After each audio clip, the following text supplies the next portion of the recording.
প্রিয় শিক্ষার্থী, আজকে আমরা দেখব কিভাবে বাইনারি থেকে অক্টাল সংখ্যা রূপান্তর করা যায় ক্যালকুলেটরের মাধ্যমে, এবং বাইনারি থেকে হেক্সাডেসিমাল, অক্টাল থেকে বাইনারি এবং হেক্সাডেসিমাল থেকে বাইনারিতে রূপান্তর করা যায়। আমরা এই সবগুলাই ক্যালকুলেটরের মাধ্যমে রূপান্তর করে তোমাদের দেখাবো। তো প্রিয় শিক্ষার্থীবৃন্দ, প্রথমে আছে দেখো একটা বাইনারি নাম্বার 1101।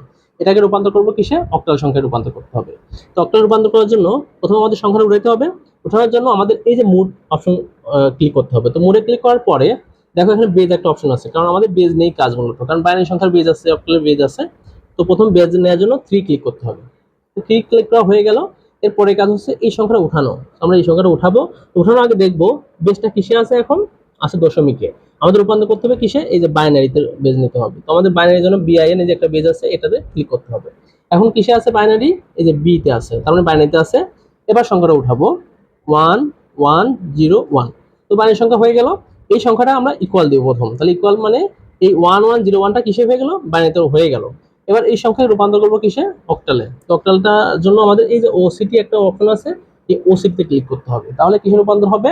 অক্টালে। অর্থাৎ 15 হচ্ছে আমাদের এই 1101 এর অক্টাল নাম্বার। আমরা এখানে 15টা লিখে দিলাম। তো শিক্ষার্থীবৃন্দ, এরপরে দেখো আছে যে বাইনারি থেকে হেক্সাডেসিমালে। তো এই সংখ্যাটা কিন্তু আমরা লিখেছি এখানে। সো বাইনারিতে কিন্তু এখন আছেই। তো আমরা তারপর আগে উঠাই। তো এখন আছে কিসে? ও আছে, তার মানে অক্টালে আছে। আমাদের কি করতে হবে? প্রথম বাইনারিতে আনতে হবে।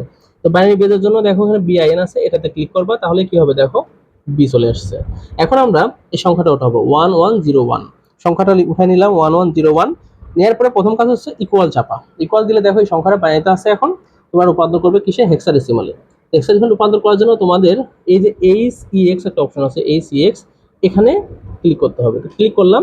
তো দেখো এখন এই সংখ্যাটা রূপান্তর হয়ে গেছে। 1101 মানে হচ্ছে কি? ডি। সো এটা আমরা এখানে লিখে দিলাম। ডি হচ্ছে হেক্সাডেসিমাল নাম্বার এটা।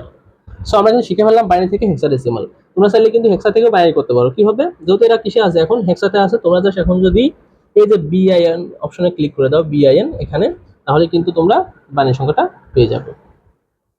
তো আমরা এটা শিখে ফেললাম। এরপরে দেখো অক্টাল থেকে কিভাবে বাইনারি করে এটা শিখবো। তো অক্টাল থেকে বাইনারি করার জন্য আমাদের কাজ হচ্ছে প্রথম আমরা অক্টালে বেজে নিব। তো অক্টাল বেজ নেওয়ার জন্য দেখো এখানে ওসিটি নামে একটা অপশন আছে, ওসিটি। এই যে ওসিটি নিলাম। এখন কিসে আছে? ওতে আছে। তো আমরা এই সংখ্যাটা উঠাবো 234। এই যে 234 উঠানোর পরে ইকুয়াল দিব প্রথম, দেওয়ার পরে 234 হয়ে গেল অক্টাল। এখন আমরা রূপান্তর করবো কিসে?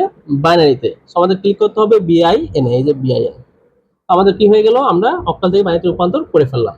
তাহলে এই সংখ্যাটা এখন আমরা লিখে দিই। সংখ্যাটা কি আছে? 10011110। এটাই হচ্ছে আমাদের সেই বাইনারি নাম্বার। সো আমাদের তো প্রিয় শিক্ষার্থীবৃন্দ, আমরা কিন্তু অক্টাল থেকে বাইনারিতে করে ফেললাম। এবার হেক্সাডেসিমাল থেকে কিভাবে বাইনারিতে করে সেটা দেখবো। তো এটার জন্য আমাদের কি করতে হবে? প্রথমে হেক্সাডেসিমাল বেজে নিতে হবে। তো এখন আছে কিসে? বি তে আছে। তো হেক্সাডেসিমালের নাম প্রথম এই যে এইচএক্স এ ক্লিক করো। করার পরে হেক্সাডেসিমাল থেকে বাইনারিতে রূপান্তরের জন্য আমরা হেক্সার সংখ্যা উঠাই ফেলি। তো এখানে আছে প্রথম আছে ডি। তো আমরা এই যে ডিটা নিলাম, এখানে ডি আছে, এই যে ডিটা নেওয়ার পরে 25 আছে, 25 দিলাম। তো যে কোনো সংখ্যা উঠানোর পরে কাজ হচ্ছে ইকুয়াল দেয়া। ইকুয়াল দিলে এখন দেখো কিসে আছে? এইচ আছে। তার মানে আমরা হেক্সাডেসিমাল সংখ্যায় রূপান্তর করার জন্য হেক্সাডেসিমালে নিয়ে চলে আসছি। এখন এটা থেকে আমরা কি করব? বাইনারিতে রূপান্তর করব। সো আমরা ক্লিক করব কিসে? বাইনারিতে। এই যে বিআইএন, এটাই হচ্ছে বাইনারি। তো শিক্ষার্থীবৃন্দ, এই সংখ্যাটা অনেক বড় হওয়ার কারণে এখানে এরর দিয়েছি।